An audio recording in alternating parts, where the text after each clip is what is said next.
نحوحات مقلاس مقوامون نهزو تግራይ مدقا عبدحنت هزو تግራይ ناي إجامي تصار مدبراي غير سلازرهو ناي قدن فقاو مدد مالت بايزو هزي نحوحات زي مقوام نهزو تግራይ مبدا يزخو زخونه يكون منسي زخونه يكون تግራይ زخونه يكون بوليتيكانيا زخونه يكون ليك نحوحات زي اندحر زي تقاويمو هزي نهزو تግራይ كبيت لخونه حدقا مدبراي مالت መንገዲ ክንፃርግ ኣለና ህዝቢ ትግራይ ካብ ኩናት ንኽርሕቕ ብሰላማዊ መገዲ እቲ ዘሎ ዝተረፈ ወለዶ ዝደልዩ ዓይነት ወይ ከዓ ዝጠልዩ ዓይነት ፖለቲካ ራን ንክገብር ጥጡሕ ኩነታት ክንፈጥር እዩ ዘለና ሕዚ እዚ ንምግባር ከዓ ናይ ግድን ህዝቢ ትግራይ ፖለቲካዊ ውዳበ ንኩሉ ዓይነት ራእያ ዝሓቅፍ ንኩሉ ዓይነት ፖለቲካዊ ሰልፊ ዝሓቅፍ ንኩሉ ዓይነት ማሕበረሰብ ንኩሉ ዓይነት ናይ ህዝቢ ትግራይ ባህሊ ክብርታት زحقف تكال سلازلو زي خا غيزاو محدار تግራይ ስለዝኾነ ንኡ ክድግፍ ኣሎ ንኡ ተደጊፍካ ኩሎም ዝተበታተኑ ደቂ ትግራይ ኣብ ትግራይ መፅዮ ዝሐሸ ናይ ፖለቲካ ምዕሩይነት ኣብ ትግራይ ንክሰፍን ዝገብሩ ጥጡሕ ባይታ ምፍጣር ይከኣል እዩ እምነት ስለዘለኒ ኣብ ዝሐ ሰዓት ዝኾነ ይኹን ትግራይ ኣብ ዝሃለየ ሃይሊ ንህወሓት ዘይምቅላስ ኢቭን ንህዝቢ ትግራይ ፀገሙ የጋደሉ ስለዘሎ ኩሉ ክቃወም እዩ ዘለዎ እምነት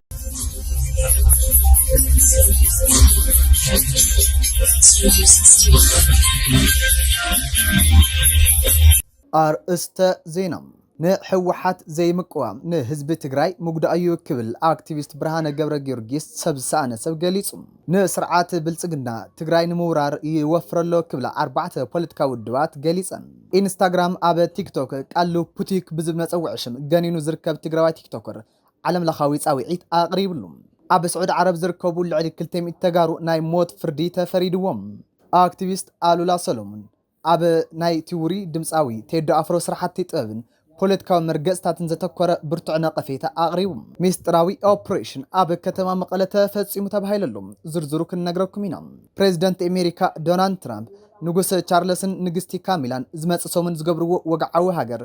ነቲ ናይ ምስዓዲ እንግሊዝ ዘሎ ዝተባላሸ ይርከብ ንምጽጋን ዘኽእል ኢሎም ነዚኦምን ካልኦትን ዜናታትን ሒዝና ኣለና ዝኸበረ ሰላምተና ኣብ ዘዝልኹም ይብጻሕኩም ክብራት ተኸታተልቲ ዕለታዊ መደባትና በአርእስተ ዜና ፈሊምና የለና ሕዚ ድማ ናብ ዝርዝሩም ክነስግረኩም ኢና ሰናይ ጻንሒትን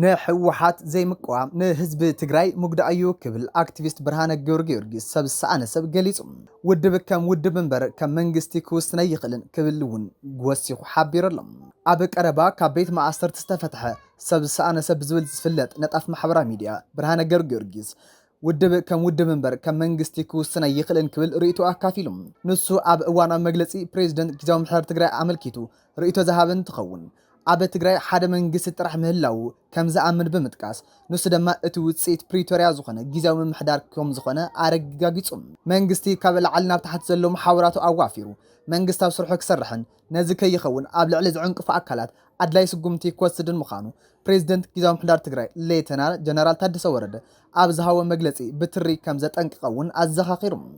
بتوسخ እቲ ፕሬዝዳንት ውድብ ሕወሓት ኣብ ከተማ ኣክሱም ኣኼባ ድሕሪ ምክያድን ዝወሰነ ውሳነ ስዒቡ ውድብ ከም ውድብ ዝመስለ ክውስን ይኽእል እዩ ከም መንግስት ግና ክውስነ ይኽእል ብምባል እዚ ውሳነ ኣብ ግብሪ ንምውዓል ዝግበር ምንቅስቃስ ሰዓብይኑ ከቢድ ክኸውን ከም ዝኽእል ጥንቃቄ ክግበሩን ከም ዘለዎ ኣንፈተ ተቐሚጠሎም ንሕወሓት ምቅላስ ምቅዋም እውን ንህዝቢ ትግራይ ምድጋ ኣብ ድሕነት ህዝቢ ትግራይ ናይ እጃመይ ፀፀር ምድብራይ ገይረ ስለ ዝረኽቦ ናይ ግድን ፍቃው መደድ ማለት ባይዞ ህዚ ንሕወሓት ዘይምቅዋም ንህዝቢ ትግራይ ምጉዳይ ይስሆ ዝኾነ ይኩን መንሰይ ዝኾነ ይኩን ትግራይ ዝኾነ ይኩን ፖለቲከኛ ዝኾነ ይኩን ሊቅ ንሕወሓት ዘይ እንድሕር ዘይተቃወሙ ህዚ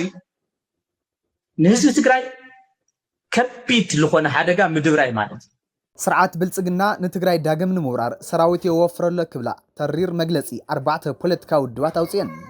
ኣብ ትግራይ ዝንቀሳቀሱ 4 ተቃውምቲ ፖለቲካዊ ውድባት ማለት እውን ባይቶና ሕወሓት ዓሲምባን ኣክሱማይ ዋዕላን ስርዓት ብልጽግና ንውዕሊ ፕሪቶሪያ ብምፍራስ ንትግራይ ዳግም ናብ ኩናትን ጥፋኣትን ይመርሓሎ ክብሉ 4 መግለጺ ያውጽየመሎም እቶም ውድባት መንግስት ፌደራል በጀት ምዕጻው መሬት ትግራይ ብምውራርን ሰራዊት ብምውፋርን ኣዋጅ ጥፋኣት ኣውጀሎ ክብሉ ከሲሶም እዮም መድረኽ ፖለቲካዊ ውድባት ትግራይ ከም ዝገለጽዎ ስርዓት ብልጽግና ነቲ ህዝቢ ትግራይ ብተስፋ ገይሩሉ ዝነበረ ውዕሊ ፕሪቶሪያ ብደረጃታት ከፍርሰውን ክኢሉ ኢሎም ተመዛበልቲ ናብ መረበቶም ካብ ዘይምምላስ ሓሊፉ ኣብ ትሕቲ ወረርቲ ዘሎ ህዝብና መንነቱ ንምድምሳስን ዲሞክራሲ ንምቕያርን ስራሕቲ ይስራሕ ከም ዘሎ ኣቃሊዑ ካብ ጥሪ 2018 ዓመት ጀሚሩ ብሰፊሑ ሰራዊት መንግስት ፌደራል ናብ መዋሰንቲ ከባቢታት ትግራይ ውሕዝ ከም ዘሎን እዚ ድማ ንውዕሊ ፕሪቶሪያ ብቐጥታ ዝጥሕስን ንህዝቢ ትግራይ ዳግም ናብ ኩናት ዘእትውን ኢሎም ስርዓት ብልጽግና ካብ ጥቅምቲ 2018 ዓመት ጀሚሩ ንትግራይ ዝግባእ ልዕሊ 10 ቢልዮን ብር በጀት ብምኽልኻል ሰራሕተኛታት መንግስት ደሞዝን ከይረኽቡ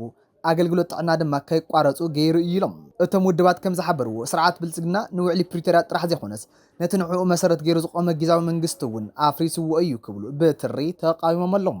ኢንስታግራም ኣብ ቲክቶክ ቃሉ ፑቲክ ብዝብል መፀውዒ ሽም ገኒኑ ዝርከብ ትግራዋይ ቲክቶከር ዓለም ለኻዊ ጻውዒት ኣቕሪብሉ ኢንስታግራም ልዕሊ 700 ሚልዮን ሰዓብቲ ዘለዎ ኣብ ዓለምና ካብ ዘለው ዓበይቲ መድረኻት ማሕበራዊ ሚድያ እቲ ቀንድን ጽልዋን ፈጣርን ምዃኑ የፍልጥ እዚ ትካል እዚ ንፉዓት ስራሕቲ ትሕዝቶ ዘለዎም ኮንተንት ክሪኤተር ብምልላይን ብምብርትታዕን ዓብይ ግደ ከም ዘለዎ ይእመን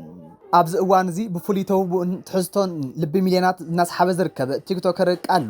ካብ ዝወግዓዊ ናይ ኢንስታግራም ኣካውንት ዓብይ ብስራት ዝሓዘ መፀዋዕታ ቀሪቡሉ ኣሎ ኢንስታግራም ንቃሉ ኣብ ዝለኣኸሉ መልእኽቲ ድማ ዘለዎ ኣድናቆት ገሊጹሉ ኣሎ ኣብ ዝመጽእ ሰሙን ድማ ኣብቲ ዝለዓለ ተዓዛቢ ዘለዎ ገጹ ፊልተር ክገብሮ ከም ዝደለየ ኣፍሊጡ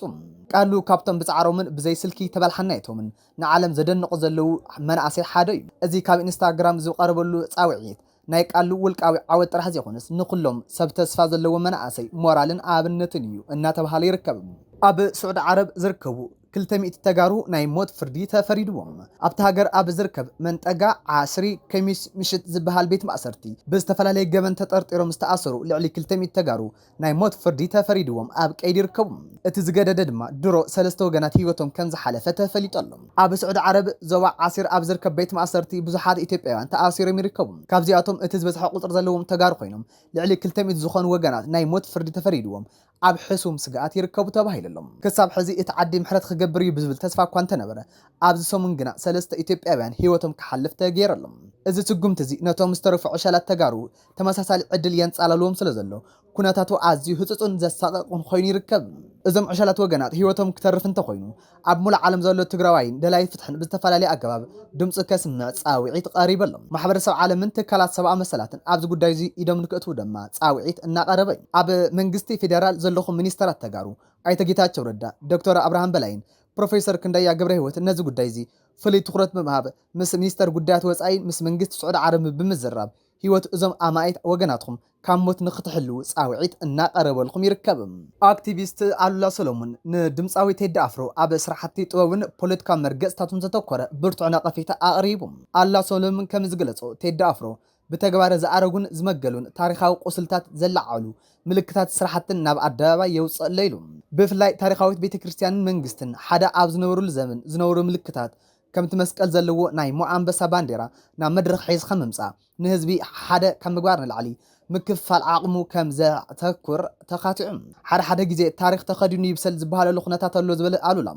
ቴዲ ካብቶም ዝሓለፈ ዘመን ሓደ ሃይማኖት ሓደ ብሄር ዝብል ኣተሓሳስባ ወፅዩ ነቲ ናይ ሎሚ ዘመን ጭቡጥ ኩነታት ክርዳእ ከም ዘለዎ መኺሩ ኣብ ዘረብኡ ፍሉይ ቆላሕታ ዝሃቦ ኣብ ስቱድዮ ቴዲ ኣፍሮ ዝርከብ ምስሊ ነገስታት እዩ ቴዲ ኣፍሮ ኣፄ ምኒልክን ኣፄ ሃይለስላሴን ኣብ ዘለዎ ምስሊ ሃፀይ ዮሃንስ ተዘሊሎም ምህላዎም ዝጠቐሰ ኣሉላ ንሃፀይ ዮሃንስ ስናጸላኻ ሕዚ ንህዝቢ ትግራይ ይሓስበለኹ ይምባል ዕሽነት እዩ ኢሉ ነቲ ኣብ ድምፃዊ ዝረአ ዘሎ ታሪኻዊ ኣድልዎ ብጽኑዕ ድማ ኾኒንዎ ኣሎ ከምዚ ዓይነት ኣካይዳ ንውስን ጉጅለ ንምሕጓስ ዝግበር እምበር ንኩሉ ህዝቢ ኢትዮጵያ ዝውክል ከም ዘይኾነ እውን ወሲኹ ገሊጹ ኣሎ ብተወሳኺ ቴዲ ኣብ ሓደ እዋን ናይ ሃፀይ ምኒልክ ናይ ደቡብ ምስሕፋሕ ቅዱስ ውግእ ይምባሉ ታሪኻዊ ስብራት ዝኸፍት ስለ ዝኾነ ካብ ከምዚኦም ዝበሉ ኣከራኸርቲ ዛዕባታት እንተተቆጠበ ከም ዝሓይሽ ገሊጹ ኣብ መወዳእታ ቴዲ ኣፍሮ ሙሉእ ህዝቢ ኢትዮጵያ ናይና ኢሉ እንቅበሎ ንቐጻሊ ሓድነትን ክበቅዕን ዝተፈላለዩ ጉዳያት ኣከራኸርቲ ኣጀንዳታት ንጎኒ ብምግዳፍ ንኩሉ ብዝኸውን መልክዑ ክሰርሕ ከም ዘለዎ ጻውዒት ኣቕሪቡ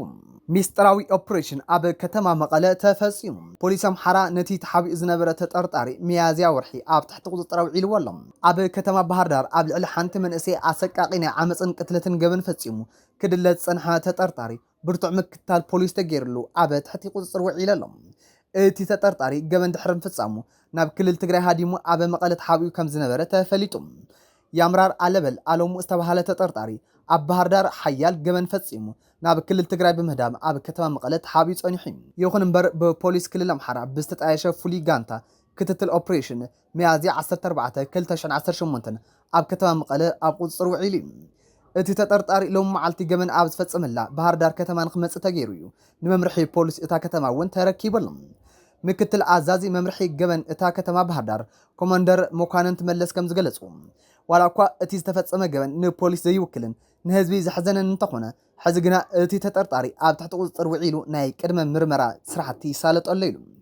ገበን ፈጺምካ ካብ ሕጊ ምምላጥ ከም ዘይከኣል እዚ ፍጻመ ዓብይ መርኣያ እዩ ክብል ድማ ሓቢሮሎ መስርሕ ምርመራ ምስ ተወድአ ጉዳይ ናብ ቤት ፍርዲ ከም ዝመሓላለፍን ናይ መወዳእታ ውሳኔ ምስ ተፈልጠ ንህዝቢ ዕላው ከም ዝግበርን እቲ ፖሊስ ኣፍሊጦሎም ፕሬዚደንት ኣሜሪካ ዶናልድ ትራምፕ እቲ ንጉስ ቻርልስን ንግስቲ ካሚላን ዝመጽሶምን ዝገብርዎ ወግዓዊ ምብጻሕ ሃገር ነቲ ምስ ዓዲ እንግሊዝ ባላሸ ዘሎ ርክብ ንምጽጋን ክሕግዝ ከም ዝኽእል ኣፍሊጡ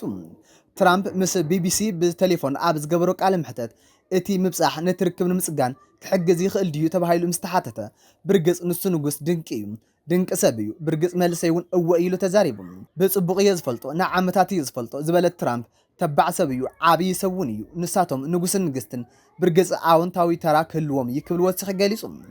እቲ ፕሬዚደንት ምስ ቀዳማይ ሚኒስትር ዓዲ እንግሊዝ ኪር ስታርመር ዘለዎ ርክብ ብዝምልከት እውን ተዛሪቡ እዩ ስታርመር ኩነታቱ ከመሓይሽ ዝኽእል ብዛዕባ ስደት ዘለዎ ፖሊሲ እንተቀይሩ ጥራይ እዩ ክብል እውን ገሊጹ ንጉስን ንግስትን ን4 መዓልታት ዝጸንሕ ዑደት ንምክያድ ናብ ኣሜሪካ ክመጹ እውን ኣብ ዋይት ሃውስ እውን ምስ ፕራንት ክራኸቡ እዮም ክቡራት ተኸታተልቲና ቲቪ እዋናውን ሚዛናውን ሓበሬታታት በብእዋን ናብኹም ንቀርብልኩም ሳብስክራይብ ምግባር ቤተሰብ ሚድያና ክትኾኑ እናዓደምና ንሎም ዘሰናዳእናዮም ዜናታት ነዞም ዘድመጽኹም ይመስሉ ነይሮም ንምክትታልኩም ኣዝና እናመስግና ኣብ ናይ ጽባሕ ሰዓት ዜና ክሳብ ንራኸብ ሰላም